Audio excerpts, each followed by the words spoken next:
Excelentíssima deputada, presidenta Tia Ju, o que me traz aqui hoje é falar do tamanho da nossa responsabilidade diante da presidência da Comissão de Direitos Humanos da Alerj.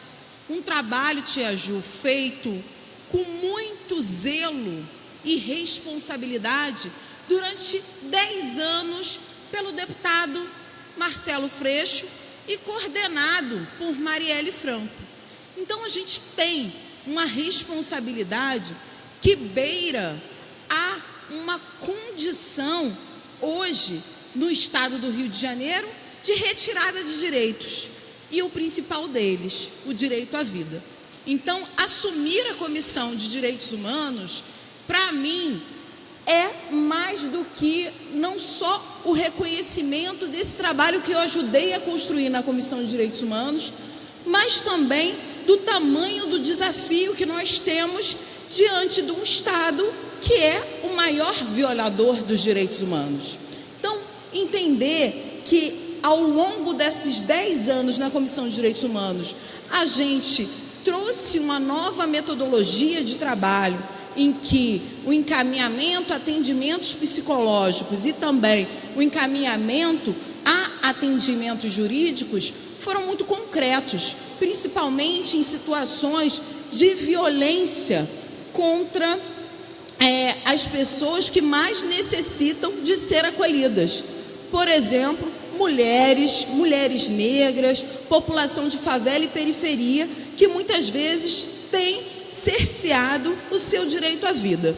Então, hoje, assumir esse papel que é presidir a Comissão de Direitos Humanos traz uma responsabilidade coletiva. Afinal de contas, é uma Comissão de Direitos Humanos que sempre trabalhou muito atrelada com os movimentos sociais, com as entidades de direitos humanos, com entidades nacionais e internacionais. Diante das principais alertas e denúncias de violações do direito à vida aqui no Rio de Janeiro, a Comissão de Direitos Humanos esteve presente, fazendo aí denúncias a organismos internacionais como a ONU, como a OEA. Então, assumir hoje a presidência da Comissão de Direitos Humanos é também dar continuidade a esse trabalho de uma relação muito próxima com esses organismos nacionais e internacionais de direitos humanos, mas também qualificar e valorizar as nossas parcerias com o Ministério Público, com a Defensoria Pública, com a OAB do Rio de Janeiro, em especial os núcleos de direitos humanos desses órgãos. A gente sempre fez audiências públicas que pudesse contar aí com a sociedade civil, mas também com esses entes muito responsáveis hoje pelo que é o Estado. Então, a gente sabe, Tia Ju, das limitações que a Comissão de Direitos Humanos tem por fazer parte desse próprio Estado e por muitas vezes ter a sua ação burocratizada e limitada a esse próprio Estado, que é o principal violador de direitos.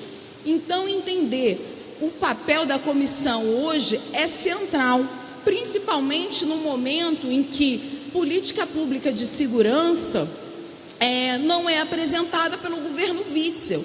Falta uma responsabilidade não só com a garantia de direitos da população do Rio de Janeiro, mas também acolher a garantia de direitos dos policiais que muitas vezes estão na ponta. A gente tem a polícia que mais mata, mas também é a polícia que mais morre. Então a gente precisa pensar em estratégias para reduzir o número de homicídios.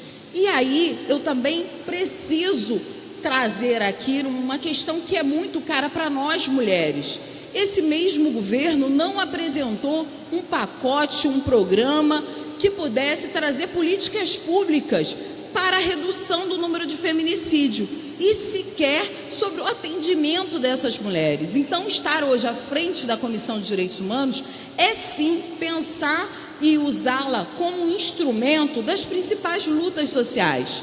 Das lutas sociais, porque o que nós vemos não só no Rio de Janeiro, mas no Estado, é uma negligência sobre a vida dessa população negra, pobre, favelada e periférica. A gente precisa utilizar a Comissão de Direitos Humanos como ferramenta para a luta antirracista, antimachista, para a luta pela dignidade da população LGBT.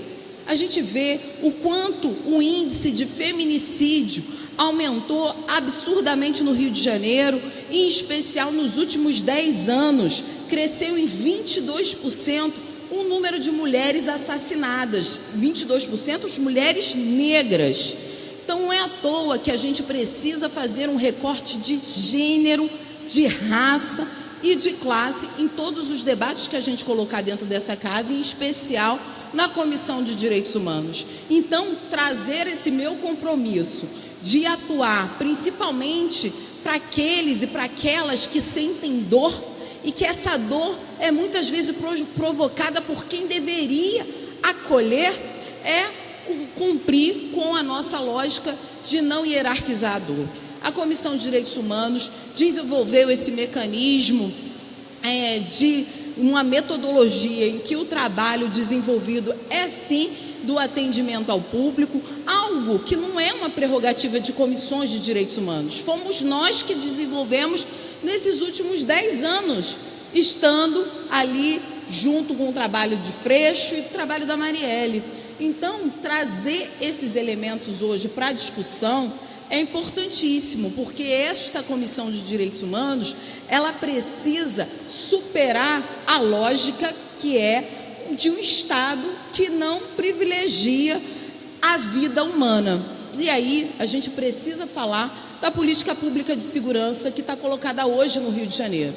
É uma política que se apresenta como única solução o abate de supostos criminosos que estejam portando supostos fuzis. Por que eu estou trazendo esse elemento como algo fundamental aqui para o Rio de Janeiro, para o debate que estamos construindo? Foram 160 pessoas mortas nesses primeiros meses de governo, né? Cerca de 50 dias do governo Witzel, e a gente tem 160 pessoas mortas. A gente teve uma chacina no Falé Fogueteiro, a gente teve chacinas na Baixada Fluminense, e a gente não vê o governo Witzel apresentando uma proposta que supere a lógica dele de mirar na cabecinha. Como a gente já vê todo o debate de direitos humanos que a ONU traz como a construção de um crime contra a humanidade, praticar esse mirar na cabecinha, afinal de contas, não temos pena de morte no Brasil. O que o governador Witzel está trazendo como proposta é trazer para o próprio policial a responsabilidade de decidir sobre a vida e a morte daquelas pessoas que estão na favela. Por que eu falei suposto criminoso e suposto fuzil? Porque o governador deve lembrar que nesses últimos períodos, por exemplo, lá no Chapéu Mangueira, um morador foi assassinado porque o guarda-chuva dele foi confundido com fuzil. E esse morador foi confundido com um traficante. Ou seja, a gente tem algo pautado na retirada de direitos. E aí, olhar para esse cenário e não ver o tamanho da responsabilidade dessa casa aqui de garantir direitos, quando o Estado é um Estado que corrobora com uma lógica de guerra falida, né? Quando a gente vê os dados do Rio de Janeiro que gritam aos nossos olhos com as mortes, a gente vê que o governador não apresenta uma solução que seja pautável, uma solução que tenha método, que tenha data, né? De pequeno, de curto, médio e longo prazo. Falta uma política de segurança pública para o Estado do Rio de Janeiro. Então, o governador, na falta da possibilidade de pensar numa política pública de segurança, sugere aos seus policiais, agentes que também têm a sua vida extremamente fragilizadas, que matem, que matem na favela. Isso é um absurdo. O que o governador deveria fazer é preservar a vida das pessoas. Se essas pessoas, por ocasião de ter infringido a lei, elas têm que ser julgadas pela justiça. Não é dado para esse policial o direito de julgar no chão da favela e no chão da periferia. O que a gente tem visto hoje é o governador Witzel apresentando uma proposta de genocídio nas favelas e periferias do Rio de Janeiro. Isso é um absurdo e a Comissão de Direitos Humanos estará atenta a esses absurdos que o próprio governador Witzel vem implementando. Muito obrigada, senhora presidente.